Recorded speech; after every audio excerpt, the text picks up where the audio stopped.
So, you want to learn how to use Adobe Premiere Pro. Well, good for you. Adobe Premiere Pro is one of the best editing softwares going around currently. It's used by professionals and amateurs alike. However, it's certainly a complicated program, and it's incredibly hard to figure out on your own. When I was first learning how to use Premiere Pro, I would watch tutorials, and I found them to be incredibly difficult to follow because their layout was different than mine, or they just wouldn't cover the most basic of things. Well, that's what I'm here to do. To make Adobe Premiere Pro as easy to learn as I possibly can. Obviously, you'll probably still have some questions, and I'm not going to go into the super complicated aspects of the program, but I'm just going to go over a few and small, easy things that you can do to get started to make some simple projects in Adobe Premiere Pro. So, I'll quickly go over my layout. This is the default layout you should see if you're opening any up-to-date version of Adobe Premiere Pro. You have your program right here, which will display wherever your mouse is in your project. This is your timeline in which you assemble your project. This is your source, where you can load a specific source and view it. And this is your source bar, where all your sources are saved. Now, all these little things right here you can drag around. If you want to make program bigger, you can just slide this here. Stuff like that. I'm not going to play around with them because I think the default layout is fine. And so let's get started. So obviously we need some source to start our project. I'm just going to be using some clips of me playing League of Legends that I recorded in OBS, which I'm also using to record this, and a voiceover. And I'm going to get some music as well. Just going to get the ending theme from Super Mario World. And it's just as simple as click and drag. And there you go. You have them in your source. You're ready to start making your project. Now, obviously, I only have 4 things in here. It's not exactly too hard to find what I want. But in case you're doing a major project, you have 30 or 40 plus sources, what you're going to want to do is organize them. You just right click in here, select new bin, and then you can call them, let's say I'll do I'll call this one in-game footage, and I'll drag my in-game footage into there. Again, right click, new bin. I'll select or I'll title this one voiceovers. Drag that in there. Right click, new bin, music, and I'll drag that into there.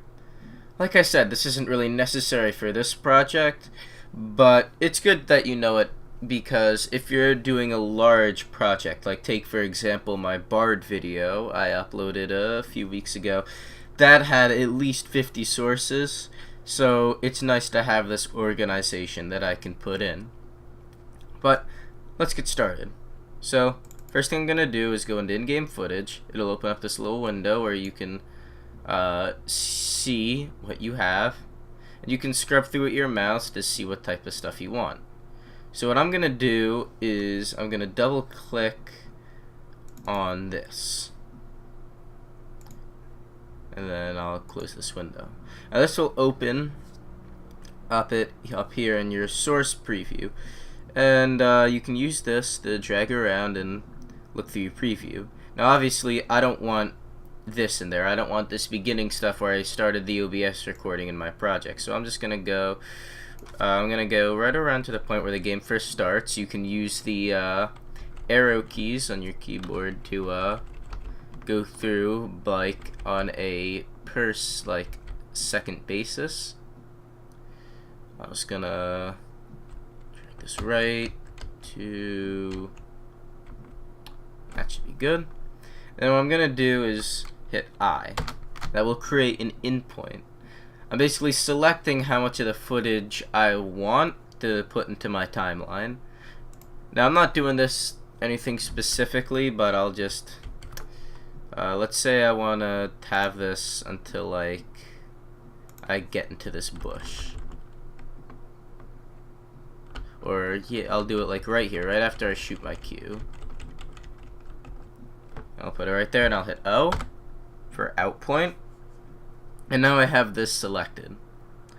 And now what I can either do is click and drag the entire thing and just put it in there, and then I'll put in visuals and audio. Or what I can do is click this right here to drag the video only, and this right here to drag audio only. Now this only has video, there is no audio recording, because normally when I'm recording League I don't bother recording with audio because I'm just going to use music or voiceovers over it. But I'm just going to drag only the video in simply because it keeps my timeline a little bit cleaner. Now you'll see I can play it through, and it'll like that little black mark is when I alt-tabbed it. So you know, I don't really like that. I want to take that out. So let me get this. There's the black.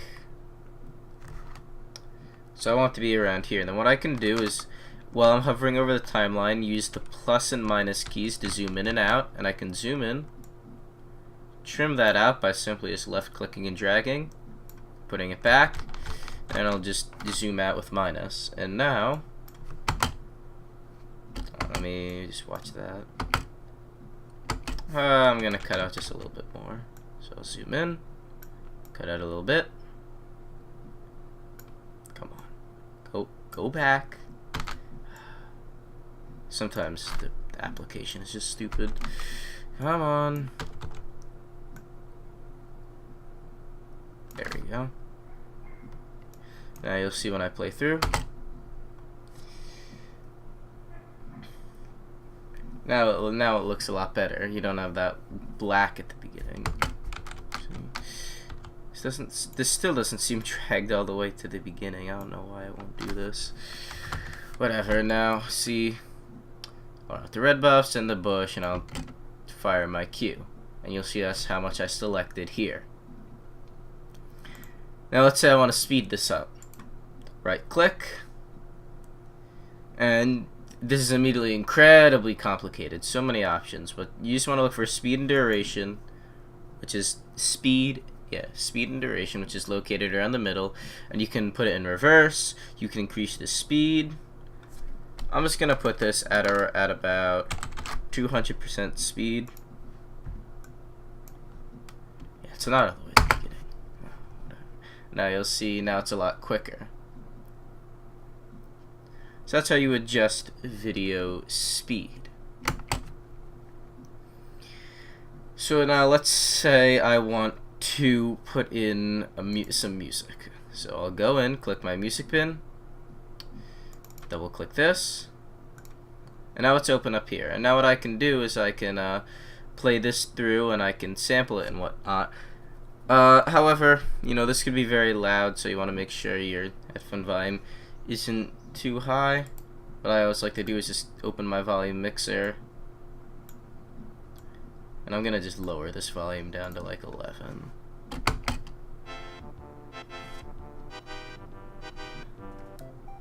And you'll see, even after I did that, it's still pretty loud. But see, for this is just like the raw audio, so I can basically just select drag audio only, and if I don't have anything selected, it'll just drag the whole thing in. Now when I go in here,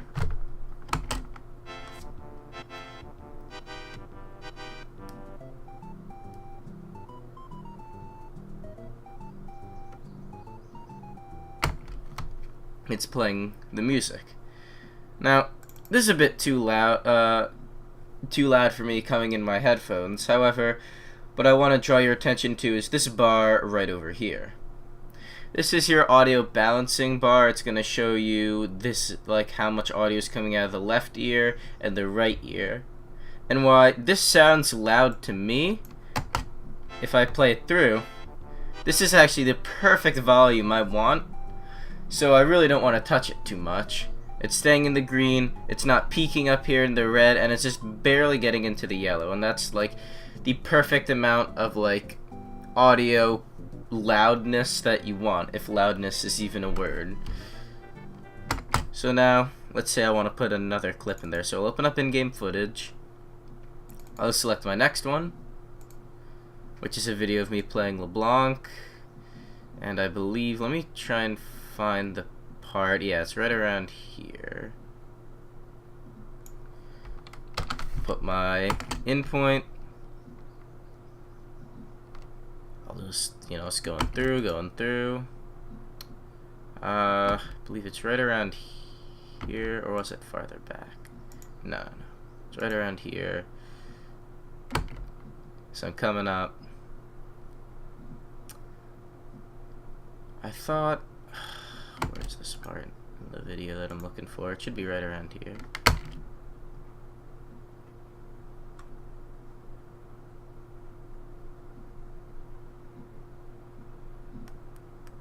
No, I'm at the wrong point. This is not where I want to go. Okay, let's go back to the beginning. I'm trying to find the part where, here we go. Yeah, this is where I want. Right when I first died. Oh, I'll put my endpoint here, and now this is just a few seconds going through.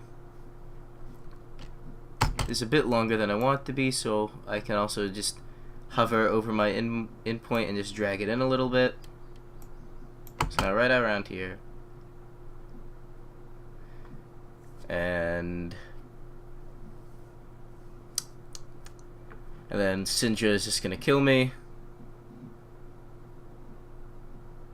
so I'm dead.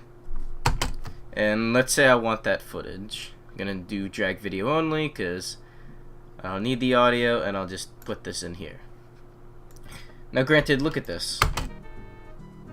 It instantly cuts to that, and that could be like, that depends on your preference for the video footage. You might want that, but I want to put in a transition.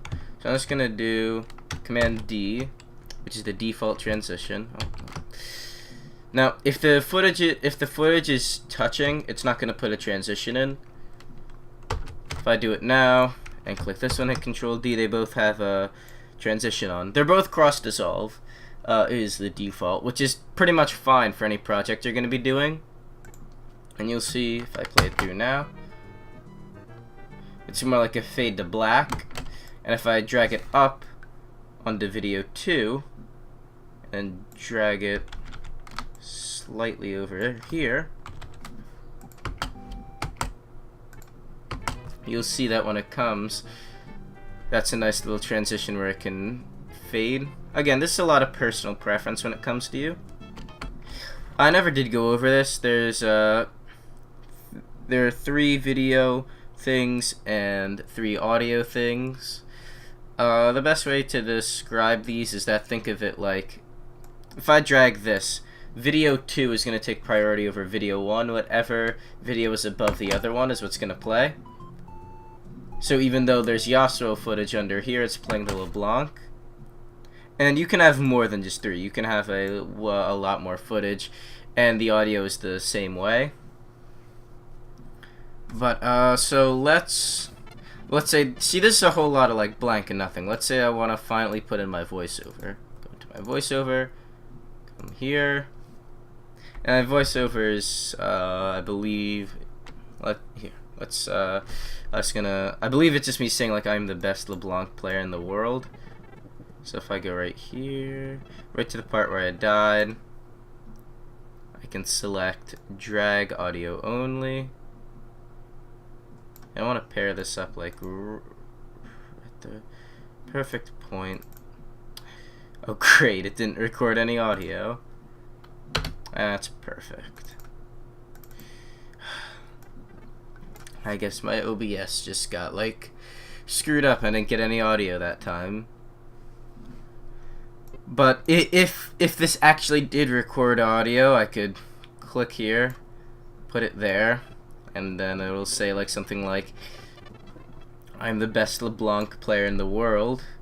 I might want to start it like right around here, and it'll be like, I'm the best LeBlanc player in the world, and then boom, I'll be dead. And then I don't want any of the other stuff, so I'll just go back and just trim it out. And granted, there's no actual audio in here because the file's screwed up, but if I can scroll down, yeah, you actually have to use the scroll wheel, which is unfortunate. Oh, I haven't been explaining how I'm opening up these. Just double clicking like right around here and right around the top right of the windows will make them smaller and larger and bring up this. And then this little bar here is how you can make it louder and quieter. I can put it to like mute, almost mute, or I can maximize the volume. Again, there's no actual audio recording, so you're not actually going to hear it. Also, let's say that the music is now much louder than that voiceover. What I can do is either click here on pen tool, or I can just hit P for a shortcut and click on this timeline, and you'll see it'll add these little dots. And what you can do with these dots is that once you've added them, go back to your mouse tool, well, the shortcut's just V, and you can click on these dots and you can drag them. And this and then this is how you can put in like specific fades, and this is how you can get in some like more precise volume management. So here the music will fade. It will become nothing for the voiceover, and then when the voiceover finally ends, it'll slowly come back. I'm just gonna also briefly go over how to cut clips while you're in here. It's this razor tool, or you can hit C and use click, and now this clip is now separate from the other ones. And now you can drag that around, just so you know. And that's really the most basic stuff. I don't have any green screens saved right now, but I'll go over how you do a green screen. You want to go up here to this little section. You want to go to, click this little arrow, click on effects, and search Ultra. And you'll see Ultra key here. And you're going to want to click on Ultra key, and nothing's going to happen at first. But then if you go up here to your source panel and go into here, you'll see that Ultra key is now down here. And I'll show you what Ultra key does. Now granted, this is going to look absolutely terrible because, you know, this wasn't made for an Ultra key, but if you click on this eyedropper and then select this, the color of the shop, like I said, it's not going to show up like right, but basically what it does is anything that matches that color is wiped away. So let me see if I can find like a better color to do. It's gonna be a bit hard.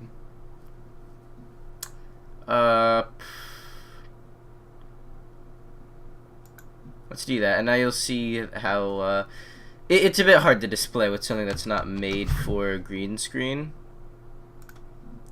But this is just like, this is how it works. Like if you had a green screen, you would just take this eyedropper tool and click wherever the green is, and you'll see how that's all black now. Now if I just drag a footage on here, I'll just copy and paste this one. Actually, wait, no. Don't copy and paste in Premiere Pro. It never works out well. Just highlight it, click Alt, and left click and drag. And that's the best way to copy and paste. And you'll see when I play through, you can see the footage coming up underneath this one because I wiped it away with the Ultra key. And granted, it turns out really gross and disgusting in this, but if you have a green screen, it turns out a lot better. Other stuff you can do. You can do stuff with, give me a second. Let me get my pictures folder open. And let's just, let's just take an Ainsley photo, because, why we always gotta have Ainsley. Let me just put Ainsley up here. And if you want to put this to scale, you double click up here in Program, click this arrow, and make them larger. And let's say I want them on this side of the screen. Actually, let's say I want to have him like glide across the screen. Let's say I want to go from here all the way to the other side of the screen. Well, what you can do is double click on this. It'll come up here in your source. Go to Effects Controls. These should all be open. Just click on these arrows to open up everything. And make sure this is all the way at the beginning. And I'm going to click on this little arrow next to position. I'm going to drag this to the end. And then what I'm going to do is go back in here, select this, and drag it all the way over here. And then, when I play this through, you'll see Ainsley's beautiful face just slide right across the screen. And the way this works is it's just creating keyframes. So what you do is, like, at the beginning you create your first keyframe by selecting that, and then you drag this somewhere, and then you would click back here on program and move it somewhere. So let's say, like here, I want it to go up. Like go up instead. So now I set a keyframe here, and then maybe over here I want to go down a little bit, and you'll see this little dotted path kind of showing its pathway. It's a bit complicated, but it's like, you'll get it. And see, there's that path that I drew with it.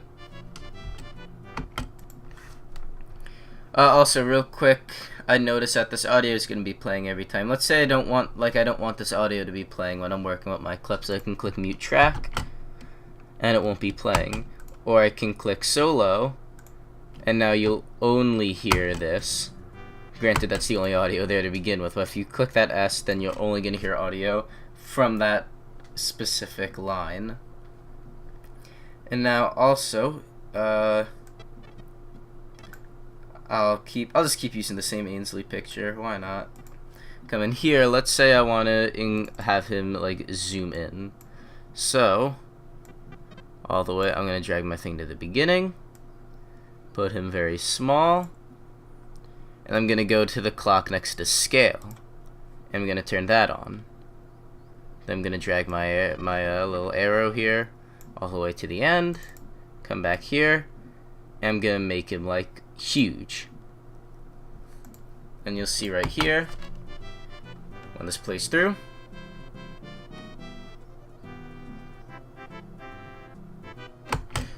he gets a lot bigger. And you can combine these two. If you want to do scale and position, you can do both. And then you can also do opacity.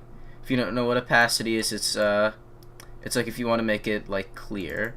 So let's say here, no, that's not what I wanted. Let's say here what I want to do is just have him like fade in. I can turn on, no, it's automatically on for opacity. So let's say I just hover over this and then drag to the left or the right to make it like what I want. I'll make it 0. And over here, I'll make it 100. And you'll see here, now he'll fade in. And you can do this with video and images. I'm just doing it with images because it's the easiest thing. Now let's say I want to do this with like, and you can combine all three effects, and I'll just show you that real quickly. Put him up here, and I'll go with position, scale, and opacity is automatically on. Drag it a bit forward. Nope, that's not what I wanted. Put this here, drag it a bit over here, then have him grow a little bit, drag him over here, and I'll have him go over here, drag it like that, and then if you hover around the corners, actually I'll shrink him a little bit, and then drag around the corners, and you can rotate him as well. So I'll rotate that, and I'll move him while rotating him. And then, let's see, right here, I'm gonna want,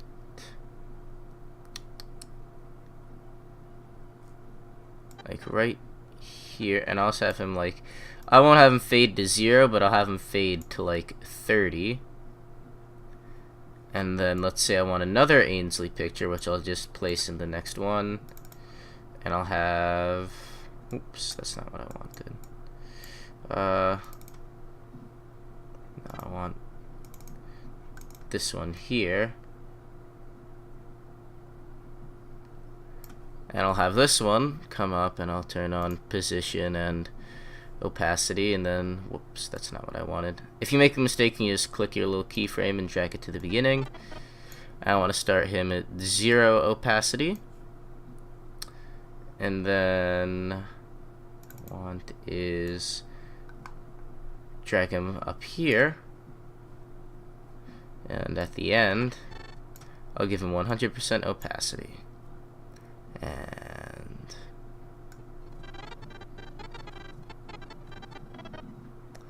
so now, I don't know why I didn't make a keyframe on position.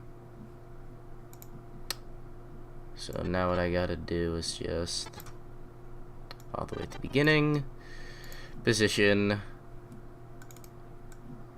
drag it over here. Oh, whoops. Oh, I see my mistake. I was making out Control C. Yeah. Drag it over here. No, not that far. Over here. And drag it down there. Now you'll see I've basically combined all those effects. And you'll have this one move around.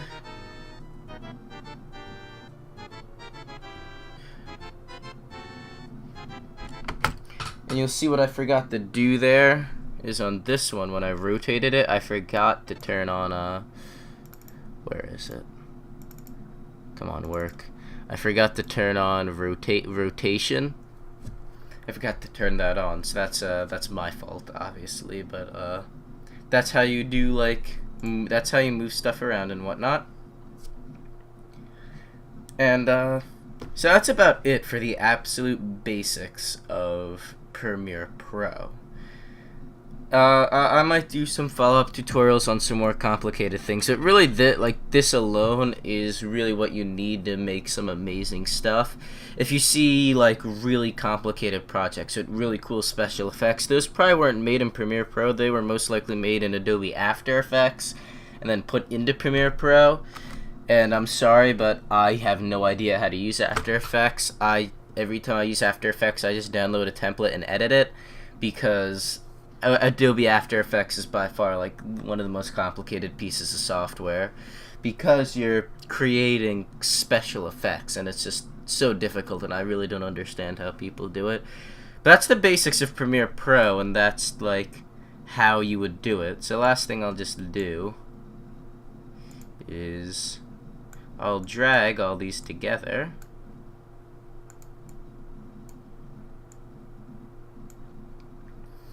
And then what I will do is I will save and export this as a and I will just play it like right now here at the end of the tutorial, just so you can see pretty much like the full project of what I made. Oh, I almost forgot. I should shrink the audio down. Boop. Simple as that. And then shrink it down a little bit more. And then I'll do a thing I did here with the pen tool, where I'll click pen tool, I'll add one there and one there, go back to my mouse tool and just drag this down. That'll give the audio a nice fade out effect. So we just have about like a minute-long project that we just made. And that's really the overall basics. So I hope this was enough information to certainly get you started in Adobe Premiere Pro. I'm gonna do some tutorials with Adobe Photoshop and Adobe Illustrator in the future. Again, I can't do a tutorial in After Effects because I just don't know what the hell I'm doing. And just again, for those who forgot from earlier, the application I use to screen record is Open Broadcast Software Studio, or OBS Studio. If you just Google OBS, you can find it. And if you want to get like things like green screens and music and whatnot, I recommend you use convert2mp3.net.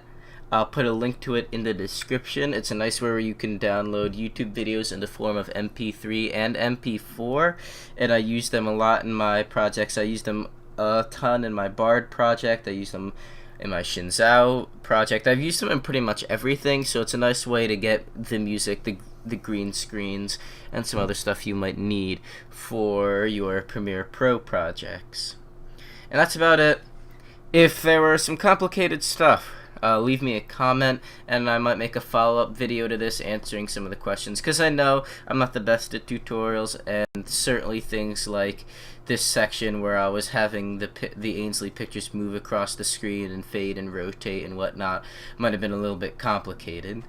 But this should be enough to get you started in a basic project for school or for YouTube or something like that. So again, thank you for watching, and have a good day. Oh, one thing I forgot to mention was if you want to save your project, you go File and Save. If you want to create a new project, it's File, New, you select where it saves and whatnot. And I also forgot how to export. So if I want to export this, I'm going to go to File, hover down to Export, and click on Media. Make sure down here in this window that this entire thing is blue, because if it's like this, well, you're only going to get what's highlighted in blue, meaning I'm going to miss out on the first part of my video. So make sure that's entirely blue. Right here, you're going to want to change the output name, and this is also where you can select where it exports to. So let's say I want to have it saved to the desktop, and I'll call it Premiere Pro Tutorial. Premiere Pro Tutorial. Save. I'll save that, and then presets. This is what's important. All other one. Oh wait, no. Here it is. It's not preset.